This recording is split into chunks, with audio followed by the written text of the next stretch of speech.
Rain drizzled softly over the airport parking lot, blurring the city lights into streaks of gold and silver. Emily Parker tugged her jacket tighter around her shoulders, holding a small cardboard sign that read, "Mr. Anderson?" She was only here because her older sister, Lily, had called in a panic an hour ago. Her babysitter had canceled, and she couldn't pick up her company's important guest. "Please, Em," Lily had begged. "Just go, hold the sign, smile politely, and drop him at the hotel." It's simple, simple, Emily thought, until the wrong man walked up. He was tall, dressed in a dark charcoal suit, his hair slightly damp from the rain, and his eyes, an unreadable gray, carried a quiet heaviness. "You must be from Blue Sky Designs?" he asked in a low, calm voice. Emily blinked. "Yes. Mr. Anderson, right?" He nodded faintly, his tone gentle. "Thank you for coming. It's been a long flight." As she led him to the car, she noticed the tired way he moved, the silence that lingered between them. He looked like a man who carried too much on his shoulders. Trying to lighten the mood, Emily said, "So, first time in the city?" He smiled faintly, the kind that didn't quite reach his eyes. "No, I've been here before." "A long time ago." The drive was quiet, filled only with the hum of the rain and the rhythm of windshield wipers. But when Emily glanced at him through the mirror, she caught him staring out the window, lost somewhere far away. There was something about him, something lonely, like he'd forgotten how to belong. When they reached the hotel, he turned to her, hesitant. "You didn't have to wait in the rain for me." "Most people wouldn't." Emily shrugged with a soft smile. Sometimes kindness doesn't need a reason. For the first time that night, his expression softened. He nodded slowly. "You remind me of someone I used to know."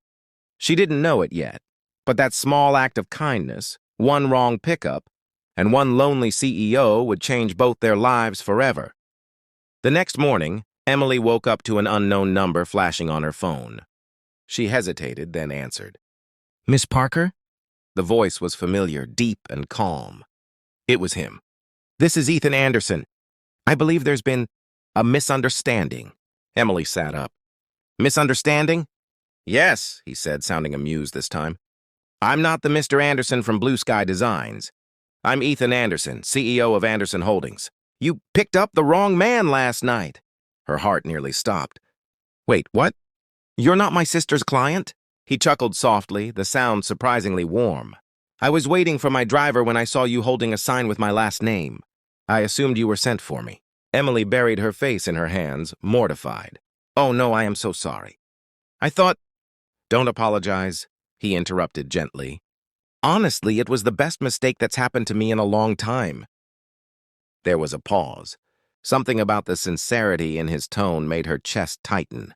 Later that day, Ethan called again, this time to thank her properly. He invited her for coffee, insisting it was just a friendly gesture. Emily almost said no, but curiosity won. At the cafe, she saw him sitting by the window, reading.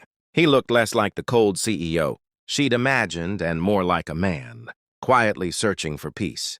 "You didn't have to come," he said when she approached. "I figured I owed you an apology," she smiled. They talked for hours about everything and nothing. Emily told him about her art, her sister, her small-town dreams. Ethan shared little at first, but eventually his walls lowered. He told her how he'd lost his wife 3 years ago, how work became his only escape, how airports reminded him of the day she left for her last trip and never returned. By the time the sun dipped low, Emily realized she hadn't felt this connected to anyone in years. And Ethan, looking at her across the table, felt something he hadn't felt since his wife's passing, hope. Neither of them expected it, but fate had written a different kind of meeting that day, one mistake, leading to something beautifully real. Days turned into weeks, and what began as a mistake became a quiet routine neither wanted to break. Ethan and Emily met for coffee, walked in the park, and talked about everything, dreams, grief, second chances. For Emily, it felt surreal. The man the world called a cold-hearted CEO was nothing like the headlines. He was gentle, thoughtful, and deeply broken inside. For Ethan, Emily was like sunlight in a life that had been gray for too long, unpredictable, warm and full of heart. But one evening, as they stood by the riverside watching the city lights shimmer, Ethan's phone rang. His driver was here to take him to the airport, back to New York, back to the world that had once consumed him. "You're leaving?" Emily's voice trembled slightly. He nodded. "I wasn't supposed to stay this long, but meeting you made me forget time." Emily forced a smile, trying to hide her disappointment. "It's okay. You have a life there." Ethan looked at her for a long moment, then said softly, "You know, when I lost my wife, I promised myself I'd never care for anyone again. It was easier that way. But then you showed up, holding the wrong sign, saying the wrong name, and somehow it felt right." Tears glimmered in her eyes. "Maybe some mistakes are meant to happen." He smiled sadly, brushed a tear from her cheek, and whispered, "You made me believe in kindness again. Emily, that's something I can never forget." She watched him walk away that night, her heart heavy yet full. She didn't know if she'd ever see him again, but she was grateful for what they'd shared. Weeks later, Emily returned home from work to find a small package at her door. Inside was a sketchbook, with her name engraved and a note, written in Ethan's handwriting. "For the girl who reminded me that life isn't about success, it's about connection. If you ever find yourself in New York, come to Anderson Art Gallery. There's a room there waiting for your paintings." Emily pressed the note to her heart, tears spilling down her cheeks.